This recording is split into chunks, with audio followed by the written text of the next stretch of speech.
സലി, കോടതിയിൽ നിന്ന് കൂടുതൽ വിവരങ്ങൾ കൂടി പുറത്തു വരുന്നുണ്ട് നമുക്ക് മനസ്സിലാക്കാൻ കഴിയുന്നത്. അതായത് കോടതി ഇപ്പോൾ വ്യക്തമാക്കിയിട്ടുണ്ട്, അനിൽകുമാറിന് രജിസ്ട്രാർ തസ്തികയിൽ തുടരാം. കൂടുതൽ എന്തെങ്കിലും നടപടികളിലെ മറ്റു കാര്യങ്ങൾ തീരുമാനം എടുക്കണമെങ്കിൽ VC-ക്ക് ഗവർണറെ സമീപിക്കാം എന്ന തരത്തിലുള്ളൊരു നിലപാട് ഹൈക്കോടതി കൈക്കൊണ്ടിട്ടുണ്ട്. ഇപ്പോൾ തുടരാം എന്ന് തന്നെ വ്യക്തമാക്കിയിട്ടുണ്ട് നിലവിൽ.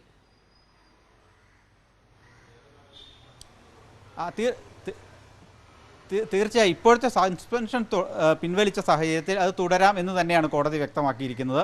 ഇനി മറ്റെന്തെങ്കിലും തീരുമാനമുണ്ടെങ്കിൽ മാത്രം, മറ്റെന്തെങ്കിലും നിലപാടുണ്ടെങ്കിൽ മാത്രം എതിർകക്ഷികൾക്ക് ആർക്കെങ്കിലും കോടതിയിലെത്താം എന്ന് നേരത്തെ തന്നെ കോടതി വ്യക്തമാക്കിയതാണ്. അതുതന്നെയാണ്, അതായത് ഇപ്പോഴത്തെ സാഹചര്യത്തിൽ രജിസ്ട്രാർ പദവിയിൽ തുടരാം എന്ന് തന്നെയാണ് കോടതി വ്യക്തമാക്കിയിരിക്കുന്നത്. അതിൻ്റെ കൂടുതൽ മെറിറ്റിലേക്ക് കോടതി കടന്നിട്ടില്ല.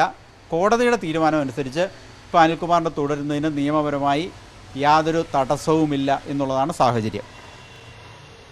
സാലി, അതായത് നിലവിൽ നമുക്ക് മനസ്സിലാക്കാൻ കഴിയുന്ന പ്രധാനപ്പെട്ട ഒരു കാര്യം, കഴിഞ്ഞ ദിവസം ഈ ഉണ്ടായ സംഭവവികാസങ്ങളെ തുടർന്ന് അനിൽകുമാറിനെ രജിസ്ട്രാറായി തുടരാൻ സിൻഡിക്കേറ്റ് തീരുമാനിക്കുകയും ചെയ്തു. ഇവിടെ ഇന്ന് ഹൈക്കോടതി മറ്റ് വിഷയങ്ങളിലേക്കൊന്നും കടന്നില്ലെങ്കിൽ പോലും പറയാതെ പറഞ്ഞു വെക്കുന്ന ചില കാര്യങ്ങളുണ്ട്. അതായത് ഇതിൻ്റെ നിയമനാധികാരി ആരാണ്?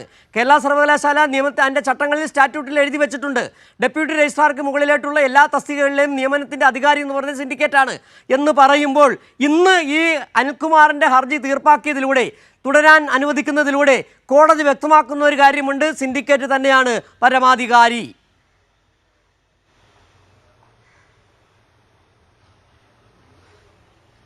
തീർച്ചയായും അത് സിസ തോമസിനും മോഹനൻ കുന്നുമ്മലിനും അവരുടെ പിന്നിൽ പ്രവർത്തിക്കുന്ന ചാൻസലറായ ഗവർണർക്കും ഉള്ള തിരിച്ചടി തന്നെയാണ്. കോടതിയിൽ എന്താണ് സംഭവിക്കുകയെന്ന് നേരത്തെ തന്നെ അറിയാമായിരുന്നു. കാരണം ഞാൻ നേരത്തെ സൂചിപ്പിച്ചത് തന്നെയാണ്, കേരള യൂണിവേഴ്സിറ്റി ആക്ടിലും UGC റെഗുലേഷൻസിലും ഒക്കെ എന്താണോ പറയുന്നത് അതിനനുസരിച്ച് മാത്രമേ കോടതിക്ക് തീരുമാനമെടുക്കാൻ കഴിയൂ. അതിനനുസരിച്ചാണ് സിൻഡിക്കേറ്റ് തീരുമാനമെടുത്തത്. അപ്പോൾ സിൻഡിക്കേറ്റിൻ്റെ തീരുമാനമാണ് നിയമപരമായി ഇപ്പോൾ നിലനിൽക്കുക.